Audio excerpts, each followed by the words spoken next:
청약? 아니 당첨된다고 해도 돈이 없는데. 저도 아무것도 몰랐을 때 6억이면 6억이 다 있어야 된다고 생각했어요. 근데 이 돈이 다 있어야 되는 건 아니더라고요. 당첨 후 절차에 대해서 이해하신다면 돈이 많은 사람만 당첨이 되는 건 아니니까 전략을 잘 세우면 남들보다 훨씬 앞서 나갈 수 있습니다. 안녕하세요. 청약 알려주는 남자 청알남입니다. 오늘은 그래서 청약 당첨되면 얼마나 필요하지? 라고 생각하시는 분들을 위해 청약 당첨 후 입주까지 어떤 절차로 진행되고 그래서 내 돈은 얼마나 필요한지, 나도 청약에 도전해봐도 되는 건지, 계약부터 입주까지 총 필요한 비용과 부족한 돈을 마련하는 방법까지 이해하기 쉽고 꼼꼼하게 정리해드리도록 하겠습니다. 627 부동산 대책 이후 중도금 대출, 잔금 대출, 전세 세팅 등 어떻게 변화되었는지도 궁금하실 텐데요. 이 부분까지 같이 다뤄보도록 하겠습니다. 청약에 당첨되면 다음과 같이 계약금, 중도금, 잔금 순으로 돈을 납부하게 됩니다. 앞서 청약 기초 영상에서 설명드렸던 것처럼 청약은 아직 다 지어지지 않는 집을 먼저 구매하는 거기 때문에 공사가 완료되고 입주하기 전까지 돈을 나눠서 지불하게 돼요. 그래서 제가 할부로 집을 사는 것과 비슷하다고 말씀드렸죠. 당첨 후에는 우선 가장 먼저 계약을 진행해야겠죠. 보통 당첨자 발표일 이후 2주 정도 후에 계약을 체결하게 되고 이때 계약금을 납부하게 됩니다. 계약금은 전체 분양가의 10%인 경우가 대부분인데 간혹 입지가 정말 좋거나 시세보다 저렴한 가격으로 분양을 해서 사람이 몰릴 것 같은 인기 단지들은 20%의 계약금을 받는 경우도 있습니다. 진입 장벽을 높여 청약자 수가 줄어든다고 하더라도 다 판매할 자신이 있다는 거죠. 계약금은 10%를 처음부터 다 납부하기도 하지만 1차, 2차로 나눠서 납부하는 경우도 많습니다. 분양가의 10% 정도라고 하더라도 수천만 원 이상 되는데 주식을 팔아야 하거나 예적금을 깨서 마련해야 되는 분들을 위해서 1차로 지정된 금액만큼 계약금을 납부하고 한 달 정도의 기간 동안 나머지 돈을 마련할 여유를 주는 것이죠. 계약금의 납부 방식은 분양하는 단지마다 조금씩 차이가 있기 때문에 입주자 모집 공고를 꼭 미리 확인하셔서 계획을 세우셔야 됩니다. 간혹 계약금 낼 돈도 없는데 어떻게 방법이 없냐고 물어보시는 분들도 계시는데 신용대출을 활용해서 계약금을 마련한 다음 진행할 수도 있겠지만 신용대출은 금리가 꽤 높기도 하고 입주하기 전에 잔금대출을 받을 때 DSR이 높아져 대출 한도가 낮아질 수 있기 때문에 최소 계약금 정도는 대출 없이 마련할 수 있는 곳에 청약하시는 걸 권해드립니다. DSR에 대해서는 영상 뒤쪽에서 설명드리도록 하겠습니다. 참 그리고 이 계약금을 납부할 때 발코니 확장이나 기타 옵션에 대해서 별도 계좌로 계약금을 납부하게 되는데요. 이 부분 역시 입주자 모집 공고를 통해 확인하실 수 있습니다. 계약을 마치고 보통 2개월에서 3개월 후부터 중도금 납부가 시작됩니다. 중도금은 전체 분양가의 60%를 입주 전까지 6번에 거쳐 10%씩 납부하게 되는데요. 계약금 10%를 마련하는 것도 쉽지 않은데 3, 4개월마다 10%씩 마련해서 납부해야 될까요? 대부분의 사람들은 자금을 마련하는데 어려움을 겪겠죠. 다행히도 이 중도금은 사업 주체와 사전에 협약된 은행에서 다수의 분양자들을 대상으로 집단 대출을 해줍니다. 바로 중도금 대출인데요. 첫 번째 중도금을 납부하기 2, 3주 전에 모델하우스에 다시 방문해서 중도금 대출 계약을 진행하게 되고 대출을 진행한 은행에서 회차별 중도금 납부 일정에 맞춰 사업 주체에 납부를 하게 됩니다. 중도금 대출이 안 나오면 어떡하죠? 소득이 적은데 DSR과는 상관없나요?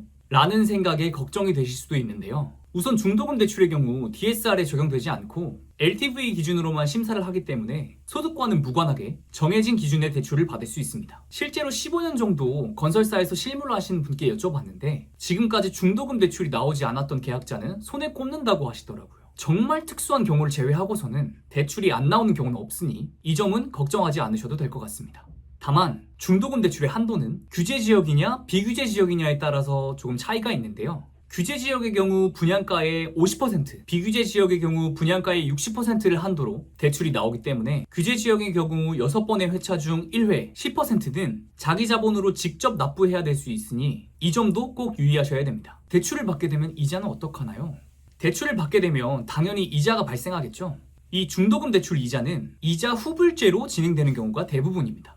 사업주체에서 중도금 대출 이자를 은행에 대신 납부하고 잔금을 낼 때 사업주체가 대신 납부했던 이자를 분양받는 수분양자가 한꺼번에 납부하는 방식인데요. 이때 이자는 회차별 중도금이 납부된 시점, 즉 대출이 발생하는 시점으로부터 계산이 되고 10%씩 6번에 거쳐 대출이 진행되기 때문에 중도금 납부 일정에 따라 달라집니다. 구글에 중도금 대출 이자 계산기 등을 활용하면 납부해야 할 이자를 계산할 수 있습니다. 일부 단지에서는 이자 후불제가 아니라 은행에 직접 납부해야 되는 경우도 있고 간혹 중도금 무이자로 사업주체에서 이자를 지원해주는 경우도 있는데요. 중도금 대출은 보통 금리가 높고 입주 시점까지 이자가 쌓이면 결코 적은 금액이 아니기 때문에 사업주체가 중도금 무이자 같은 혜택을 제공하는지도 꼭 확인하셔서 자금 마련 계획을 잘 세우셔야 됩니다. 또는 자금이 여유가 되신다면 일부 중도금은 선납하셔서 중도금 대출 이자를 줄이는 방법도 고려할 수 있습니다. 중도금 대출과 관련된 내용은 아파트 단지마다 차이가 있으니 청약 전에 입주자 모집 공고를 다운받고 컨트롤 F를 누른 후 중도금 대출을 검색하셔서 관련 내용을 꼭 확인해 주세요. 중도금 대출과 관련해서 마지막으로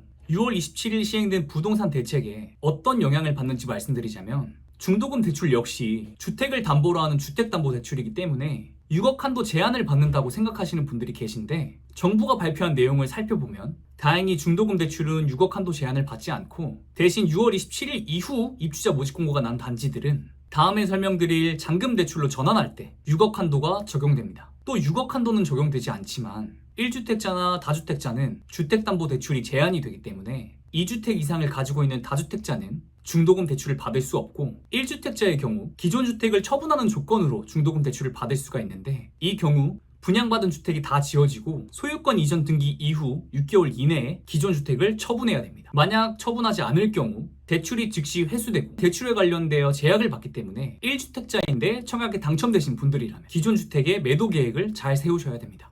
중도금 대출 6회차까지 납부를 마치고 입주 예정일 1, 2개월 전에 내가 분양받은 집에 하자가 없는지 살펴보는 사전 점검을 실시합니다. 이 시기에 집에 하자가 없는지 체크하는 것도 중요하지만 남은 잔금을 어떻게 납부할 것인지 결정하는 것도 매우 중요한데요. 입주 시기가 되면 계약금 10%, 중도금 60%를 납부했으니 나머지 30%만 납부하면 된다라고 생각하실 수 있지만 중도금 대출의 경우 잔금 납부 시점에 대환하는 조건으로 해주는 대출이기 때문에 사실상 계약금 10%를 제외한 나머지 90%에 대한 잔금을 마련하셔야 됩니다. 이 잔금을 마련하는 방법은 상황에 따라 크게 두 가지로 나누어 볼 수 있는데요. 바로 새 아파트에 직접 실거주하는 경우와 전세 세입자를 구해서 세를 주는 경우입니다. 분양받은 아파트에 직접 실거주를 할 계획이라면 일반적으로 본인 자금과 대출을 받아서 잔금을 납부하게 되는데요. 이때 사업주체, 시행사와 협약한 은행에서 잔금 대출을 받게 됩니다. 잔금 대출은 분양받는 집, 주택을 담보로 하는 주택담보대출이긴 하지만 일반적인 주택담보대출과는 성격이 조금 다른데요. 이 부분은 심한 내용이긴 하지만 알아두시면 좋으니 조금만 자세히 설명해 드릴게요. 내용이 어렵다면 이 부분은 스킵하셔도 좋습니다. 새로 아파트를 짓게 되면 구청이나 시청에서 처리해야 되는 여러 가지 행정 절차가 마무리되기까지 입주 후에도 보통 6개월에서 1년 이상 소요됩니다. 이 행정 절차가 모두 마무리되어야 아파트의 출생신고라고 할 수 있는 소유권 보존 등기가 나오게 됩니다. 아파트 출생신고를 마치고 소유권 보존 등기가 나오게 되면 사업주체에게 소유권을 이전받기 위해 소유권 이전 등기를 신청하게 되는데요. 이 소유권 이전 등기까지 마쳐야 비로소 이 집은 나의 집이라고 법적으로 인정받을 수 있는 것이죠. 주택을 담보로 하는 주택담보대출은 개인이 가지고 있는 주택 혹은 구매하려고 하는 주택에 대한 대출이기 때문에 해당 주택에 대한 소유권에 대한 문서가 있어야 실제로 내 집이라는 것을, 내가 대출을 받아서 구매하면 내 집이 된다는 것을 증명할 수가 있겠죠. 하지만 앞서 말씀드린 대로 새로 지어진 아파트인 경우 이 문서가 나오는 데까지 시간이 오래 걸립니다. 즉, 주택의 소유권에 대한 문서가 없는 상태로 대출을 받아야 되는데 은행 입장에서는 대출을 위해 담보로 잡을 주택에 대한 소유권 문서가 없기 때문에 원칙적으로는 담보를 잡을 수가 없잖아요. 이러한 문제로 대출을 못 받게 되면 분양받은 사람들이 굉장히 난처하겠죠. 당장 몇 억이나 되는 잔금을 어디서 마련할 수도 없고. 그래서 새로 분양한 아파트의 경우 시행사와 사전에 협약된 은행이 분양받는 사람들을 대상으로 집단 대출을 해줍니다. 사업 주체인 시행사, 시공사의 신용으로 은행과 협약을 맺고 대출을 해주는 것이죠. 집단 대출? 협약?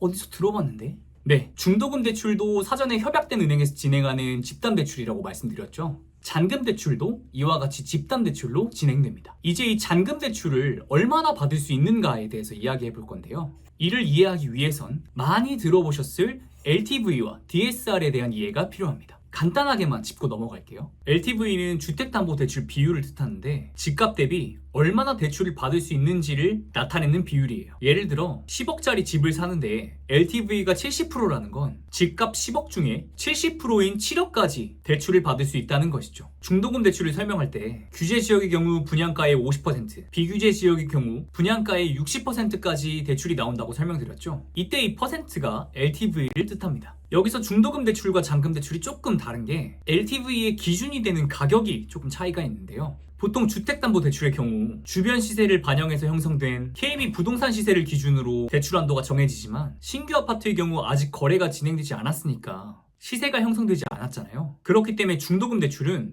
분양가를 기준으로 대출 한도를 정하는 반면 잔금 대출의 경우 분양가를 기준으로 하기도 하지만 은행에서 자체적으로 부동산 가격을 평가해주는 감정평가사를 고용해서 해당 아파트의 가격을 평가하고 이렇게 나온 감정평가액을 기준으로 한도를 정하기도 합니다. 보통 서울과 같은 입지가 좋은 곳의 아파트들은 분양가에 비해 감정가가 높게 나오기 때문에 감정가를 기준으로 한다면 분양가에 대비해서 대출 한도가 더 높게 나오겠죠. 분양가 5억의 70%는 3억 5천만 원인데 감정가가 더 높게 나와 6억으로 평가받는다면 4억 2천만 원을 한도로 대출을 받을 수 있으니까요.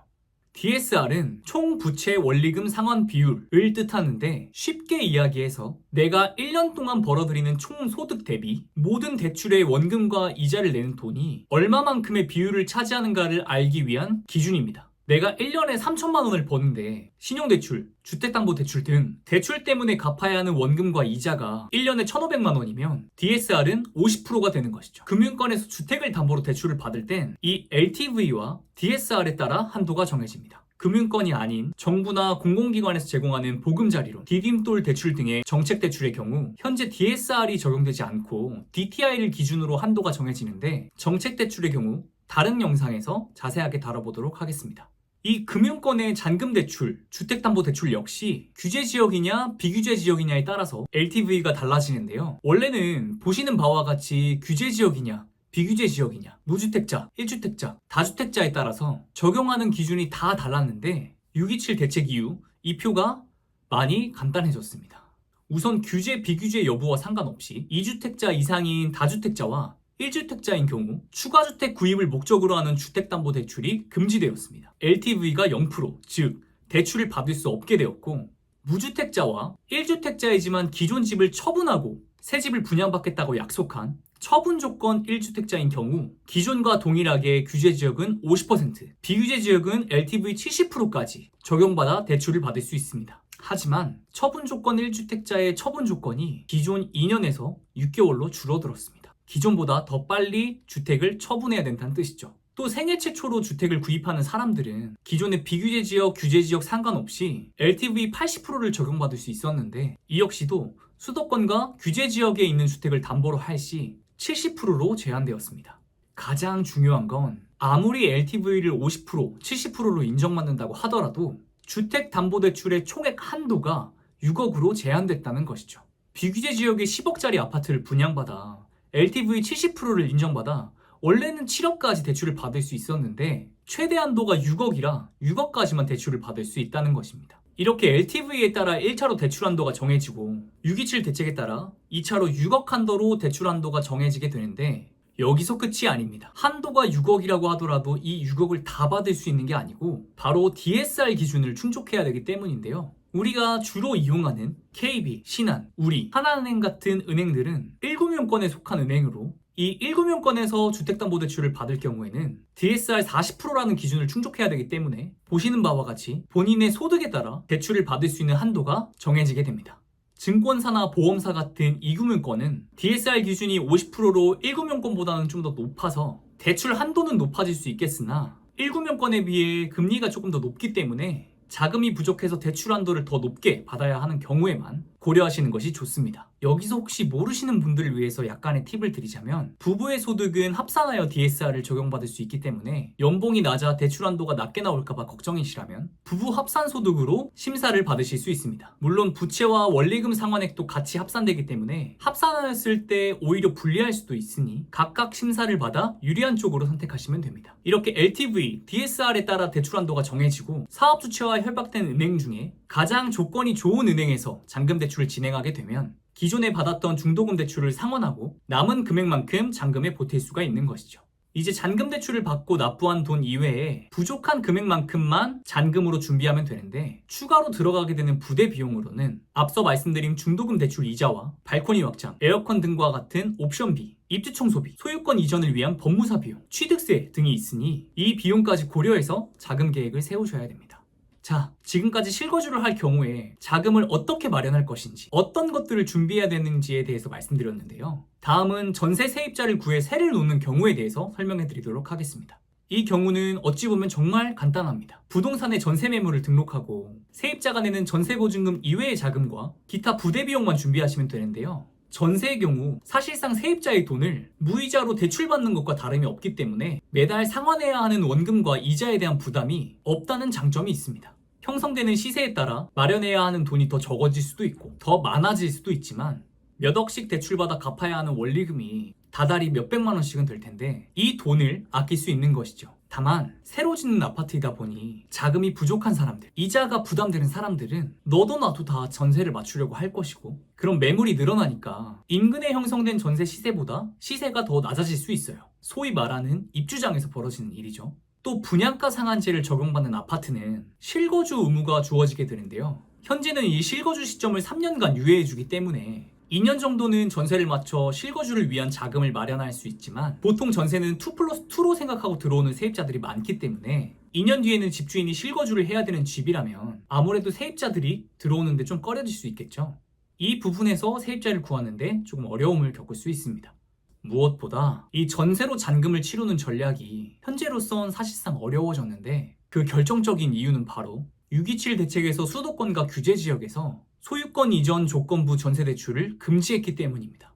이게 무슨 말이냐? 분양받는 사람이 이 아파트에 대한 진짜 주인이 되기 위해선 계약금, 잔금을 비롯해 납부해야 되는 모든 돈을 납부해야 합니다. 이때 필요한 잔금을 들어올 세입자의 전세금으로 납부하는 것 자체는 문제가 되지 않는데 새로 들어갈 집의 소유자가 없는 상태로 대출을 받을 수가 없게 된 것입니다. 미래의 임대인이 세입자가 받은 전세 대출을 잔금으로 납부할 수 없게 금지시킨 것이죠. 세입자가 전액 본인의 자금으로 전세 보증금을 납부한다면 문제가 없겠지만 그렇게 현금을 많이 보유한 세입자는 많지 않겠죠. 그래서 전세 대출에 대한 규제가 풀리기 전까지는 전세를 맞춰 잔금을 납부하는 전략은 다소 어려움이 있을 것 같습니다. 지금까지 계약부터 입주까지 들어가는 비용과 절차에 대해서 하나씩 설명드렸는데요. 자세한 부분까지 설명을 드리다 보니까 내용이 조금 길어졌는데 이런 흐름으로 진행되는구나 정도만 기억해 두셨다가 필요한 순간에 다시 찾아보시면 분명 큰 도움 되실 겁니다. 혹시 영상에서 해소되지 못한 다른 궁금한 사항들은 댓글 남겨주시면 답변 드리도록 하겠습니다. 이번 영상이 마음에 드셨다면 다음 영상이 기대되신다면 구독과 좋아요, 알람 설정 부탁드리겠습니다. 감사합니다.